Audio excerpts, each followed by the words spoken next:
It's good. Hunter Weiss here, back again. A lot of great feedback from the first video that I put up last week. I'm a bit sick today. Bear with me. I had an idea I wanted to talk about, and I brought it up in Danny Miranda's podcast, and I brought it up in Ty's podcast. It is about toxic virality versus positive virality and how you can manufacture both. And we see it on social media. What goes viral is either good or bad. And the type of content we've been making really feeds into the positive virality. And when things go viral that's positive, it has a positive impact on the viewer and hopefully leads them to take action to make a change or to apply something in their life that can benefit them. And the difference is that you're creating content and videos that generally have an impact on people, which you'll notice on YouTube. There's a bunch of variety of creators, and some of their content necessarily doesn't really have an impact. It could be just entertainment, positive or negative entertainment. And then on social media, you have like the value creator or the creator that is breaking news or whatever, and it could feed into negative things to get clicks and likes and shares. And with the positive virality, you're actually like creating valuable content that should have a positive impact in someone's life versus negative content.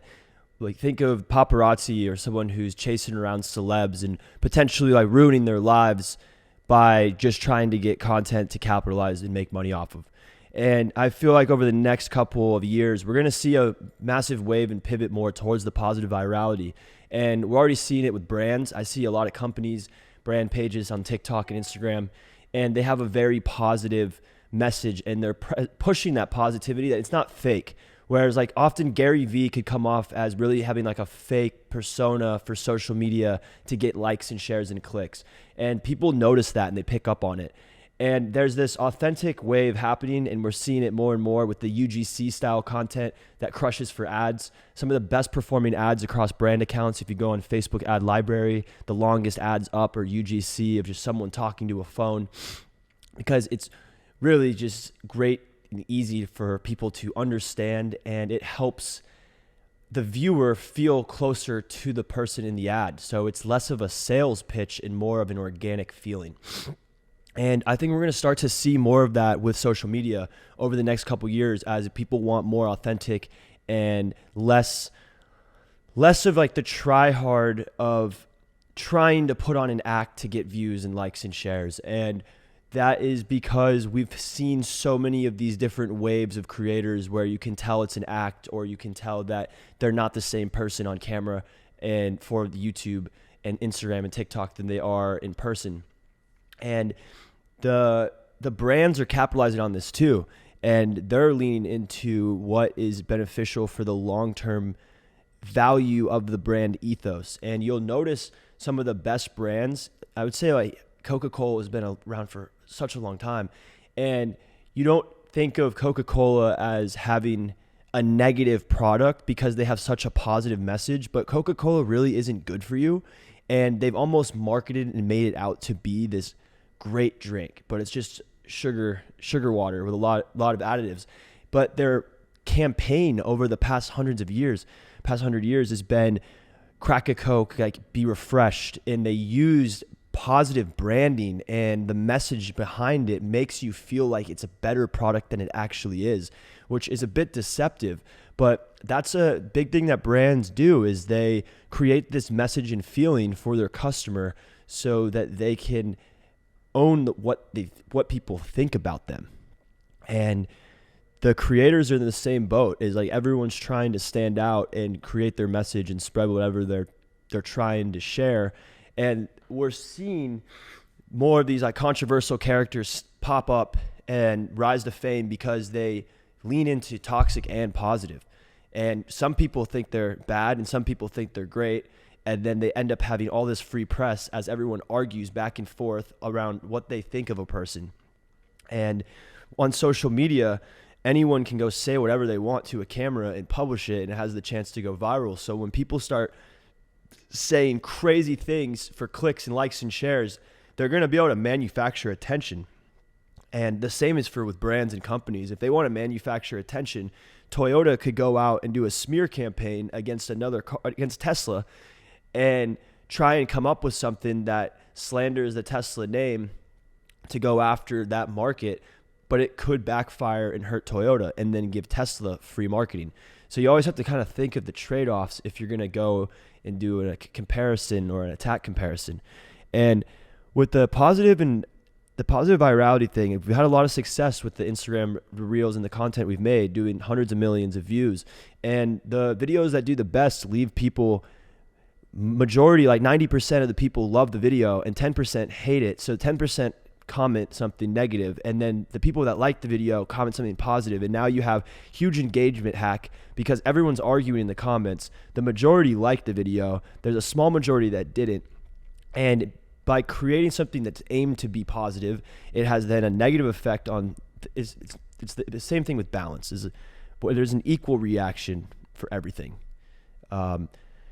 and that's what I've noticed. Like the biggest and most viral videos will have so much positive support, and then they'll have such little amount of negative support, but that negative support gets all the people that like something to team up on the negative side, and now you have a huge engagement hack. Versus some people go the other direction and they're like, I'm going to create negative content and hope that it hacks the algorithm. And I think like when you create something that can be deemed controversial to a small subgroup, then when everyone starts to team up and engage with it, you've now put something out there that's positive, and then you have engagement coming from directly your supporters and going against the haters. What else did I have for today? Balancing. I'm pivoting my whole offer and pivoting my entire business, and it's going so well. I'm changing up a lot of things. Met with a lot of people this past week, and again, it leans into like only positive content. Like nothing we make is negative, at least the way I view it. Like there's nothing I'm pushing that's bad. Everything we're doing is aimed to directly make companies more money, and from a very unique angle that I'm not going to tell people because I don't want people stealing my idea and angle, because I haven't found anyone doing it yet. But the big thing is like trying to think of weird angles, trying to think of weird niches, trying to think of how can I tap into something that no one else is doing and have an entire market cornered, and then crush it until it gets saturated, but crush it before people can come and take my idea. And the big thing is just more calls, more emails, more meetings until you get one person that's like, yeah, let's do it. And taking those shots. The craziest things you're going to do is, the worst thing that can happen is you get rejected, and then you just ask again. Find the next person, ask again. Find the next person, ask again. It's like if you pitch someone 100 times, if you pitch 100 different people, there's some guaranteed you're going to have a few yeses. And I'm just trying to go follow the money, like if you want to make money, if you want to make a lot of money, you should follow where the money is, and then you should figure out how to cater something within that world to make them more money. Yeah. New York's sick. It's so hot today. It's 6:30 on Sunday. It's like 90 degrees outside. Just finished a 42 mile running week. Ran 16 miles yesterday, like a 7:06 pace, put in some miles today. Really just getting ready to ramp up. September, I think I'm doing like 250 miles. 250 mile training block for New York City Marathon. And not really looking forward to it. It's an absolute grind to do that and sleep and eat and enjoy life and work. But it's really good structure to have fitness goals and to have fitness training blocks. Like it's so good for your mentality, your mental, for business, to actually like sign up for something, know you have X amount of time, set a goal, and then it completely carries over into business. So that's something I believe the next like 2-3 months are going to be some of the best months of focus and grinding on the business and training, which is very positive. I'm hoping this all recorded. Creating something for an app, KAYYO, creating the load screen. They have like 200,000 or 300,000 users, so it's a pretty cool animation to basically anytime the app loads, people will get to see the animation, and it has to be badass because there's going to be so many people viewing it. KAYYO, KAYYO. That is a AI boxing app, and full transparency, I angel invested. That was like one of my first ever investments, and I invested in the family and friends round. Labib, I'm betting on you, but more so, I'm betting on his team, himself, and the fact that I think the idea is genius because it creates a borderless fight opportunity for people around the world to train as long as they have a phone and internet. And a lot of the world is going to have cell phones, smartphones with internet before computers now. It's crazy to think about, but the accessibility of a smartphone and computer worldwide, a smartphone and Wi-Fi worldwide is becoming more and more realistic with Starlink and with countries putting up free Wi-Fi. So I'm very bullish on an app that allows anyone to train MMA, boxing, jiu-jitsu, all the different fighting styles from a phone. So that is why I placed a bet on KAYYO and on Labib and the team. And it's also something I'm interested in. I think the world of fighting is only going to get bigger with the UFC, with social media, celebrity boxing, and that world is still in its infancy because it really connects the entire world. Anyone can fight in the world. It reminds me, like, soccer is a massive sport and it's very universal. I view the same thing with UFC, MMA, boxing, fighting. Anyone can fight. Anyone can go outside and shadow box. So I believe that any type of AI software tech that could potentially crush in that space, whoever can acquire the most users and deliver the best product has a chance at succeeding. What else? One is Zach's Liquid Death. This is the first time I've ever had Liquid Death. It's decent. Bury it alive. It kind of tastes a bit chemical flavoring. I'm going to do some episodes with a few friends over the next couple weeks just because I think it's good value to talk to savage marketers in their respective fields. I'm going to do another breaking down the viral mechanics with John. You can go back on the channel and see a past video. A lot of people really enjoyed that. We're building out a way more advanced video for the next one that won't just be a Google Meet. We'll make it professional, but pack it with a lot of value. I work with John. He helps me source deals right now and sourcing deals through cold calling, actually. Only companies that do 50 million in revenue or more, chasing whales, which is ideally where I'd want the business to go, is only working with bigger budgets. And I actually tweeted this week that I think I said in the last video, I don't know. Brands spend budget, creators spend their bank account. And a lot of people need to realize, like, I think the creator boom, if there's a massive recession and money dries up, the creators aren't spending, they're not spending money if they're not making money. And the brands will have budget that is allocated for marketing and certain things that they'll spend the money on. But you have to figure out how to actually craft an offer that can directly make the brands or companies or anything money. No one wants to spend money and not make money. So we really have to think, where's the unique angles that you can attack for a specific company within your respective niche and what you understand.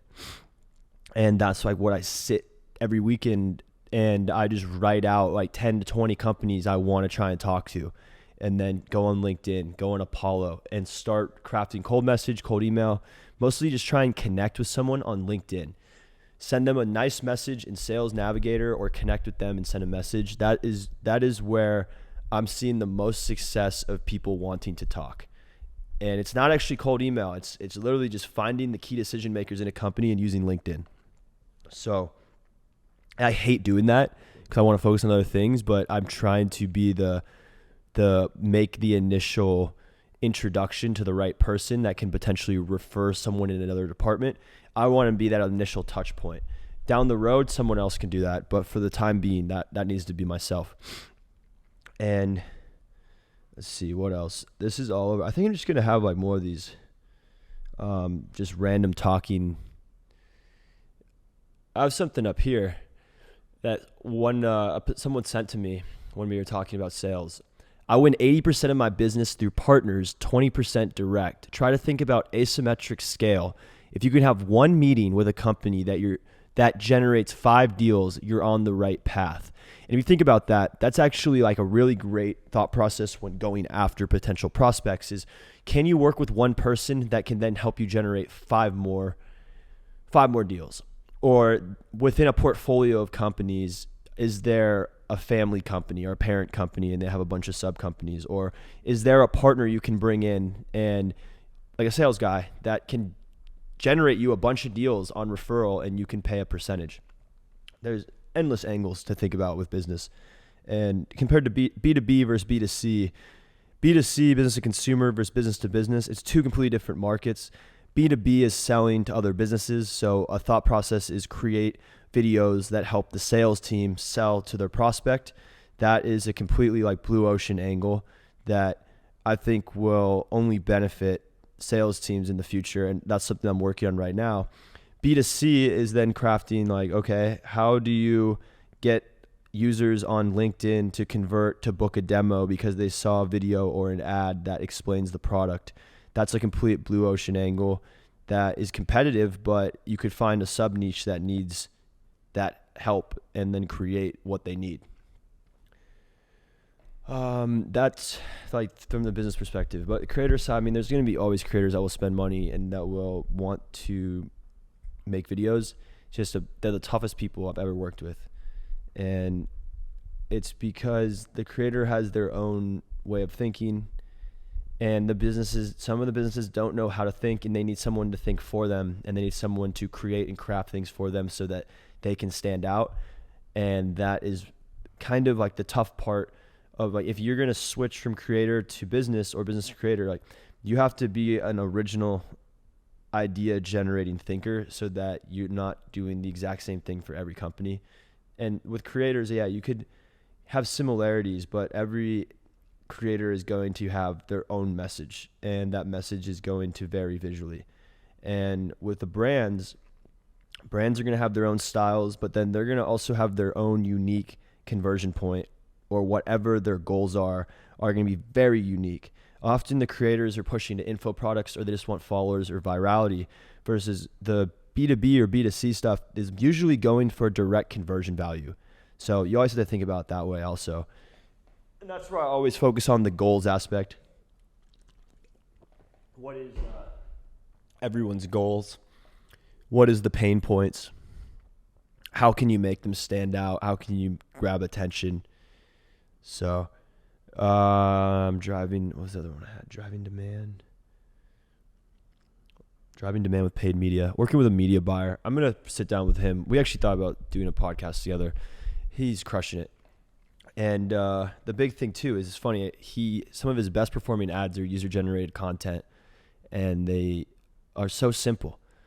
Anyone can make them and run it. And I always think, like, when he tells me that, like, how many brands could just run UGC ads and print money because their product market fit with their product? That's the best way to get a user to convert, which I know UGC does extremely well for certain niches, and a lot of people are capitalizing off just the UGC content.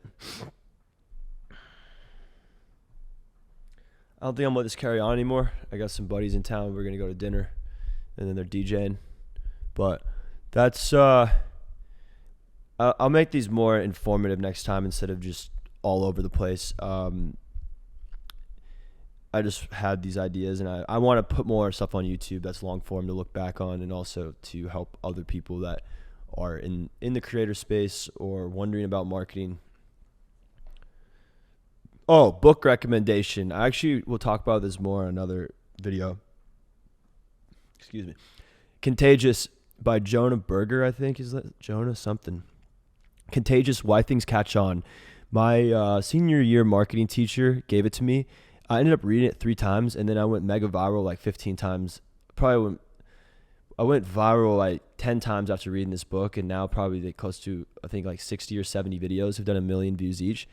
And there's a lot of great frameworks in Contagious, Why Things Catch On, that you can apply across multiple industries, anything. I mean, restaurants going viral, to videos going viral, to manufacturing virality with the steps format, which I don't know if you can manufacture. I mean, you think you can. I think you can manufacture virality, but you wouldn't have 100% hit rate. If you did, you could charge millions of dollars if you could do organic. But to have 100% hit rate would be very difficult. But the book has, if you're in marketing, I believe the book is like really beneficial to everyone.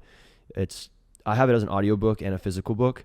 But yeah, Contagious, Why Things Catch On. I'll link it below because I would recommend reading it or just having it and flipping through it. So that's all I got today. And I'll probably put up another video next week.